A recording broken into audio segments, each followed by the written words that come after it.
Jello, everyone. That's my new way for saying hello. Right now, here's my feet.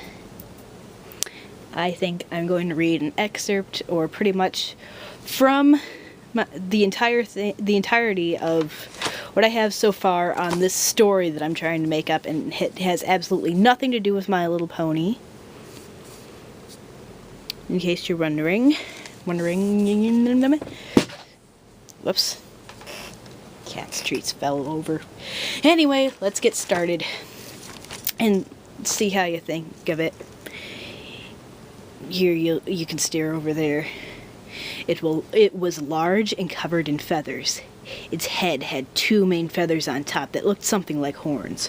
But looking like fur, its head, neck, and body were actually covered in small feathers as Elena looked closer.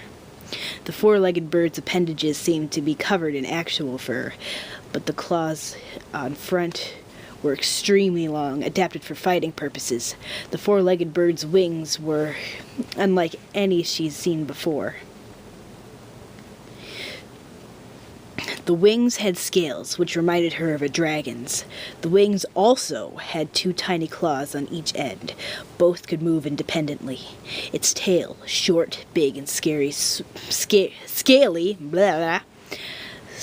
swayed back and forth almost as what a music instructor's metronome would do. It lifted its head and stared at her intimidatingly. It let out a low, raspy squawk as a warning, and she backed off. Elena wondered what it had been. What if it had been protecting something?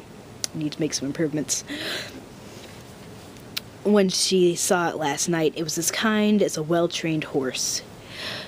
She backed up further, trying not to intimidate it by standing still or looking at it straight in the eyes. Right into another person. Elena sent out a shout of surprise and turned around. The girl stared at Elena. She had deep brown eyes and short black hair. She had tattered clothes with scratches and tears. She was dirty and lightly bruised, looking as if she had been on this land for quite some time. She had a heavy foreign accent as she spoke. I'm not going to do the accent, because I haven't really put much thought into that. You should not mess with Weakbeak's new friend. They are very unpredictable. Elena looked at the so-called Weakbeak, then back at the girl. Me? She slapped her forehead. Oh, duh, of course it's me. Who else is there? She thought for a moment, and then as she was about to speak, the girl immediately spoke. I know you are thinking. I have heard many of the similar question. Come with me, I shall tell. She made a gesture for Elena to come with the girl. She had led her to a pathway in the woods. The pathway was rocky and full of pine needles. Elena was barefoot, and so was the girl, but she didn't mind. A strange snarl came from behind them, and the girl grabbed Elena's arm and dragged her into the pathway.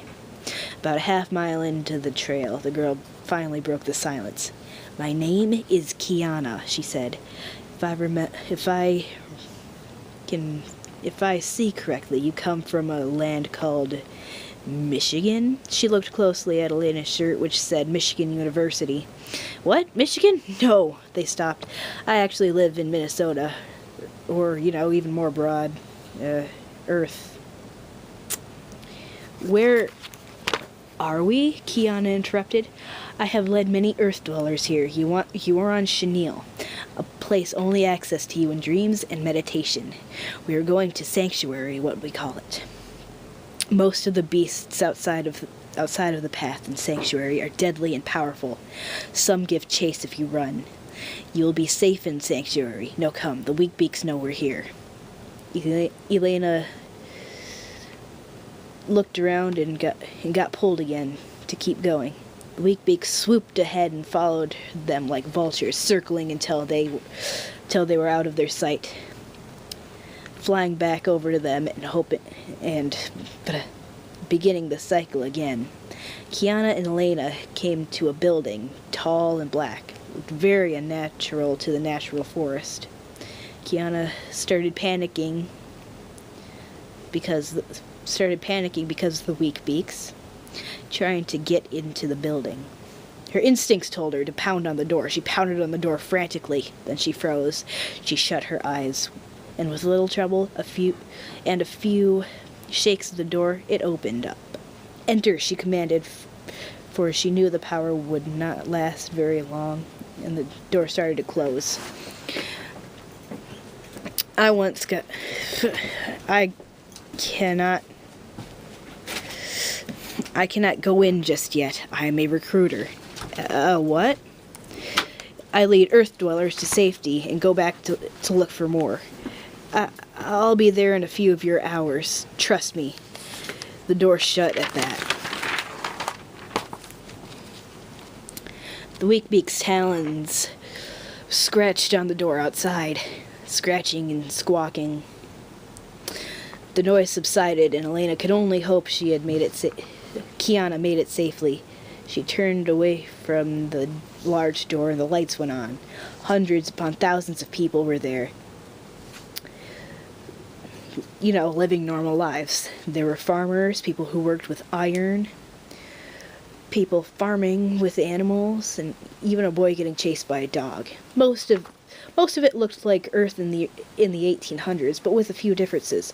For one, the farm animals were different. Cows were replaced with large two-legged animals, which looked something similar with a dog, and also had long ears. The other animals looked different too. Another major difference is that it only had a few small windows. Most of the light from there was powered by solar panels lighting the place. "Home," Elena said to herself. "Is this what I shall call home for the rest of my life?" And that's all I've had so far. My writing is horrible. Sorry for tripping up some of the words. But anyway, what do you guys think? Should I keep continuing the story? I've come across writer's block, actually. Any ideas? Thank you. Okay, that's it. Bye.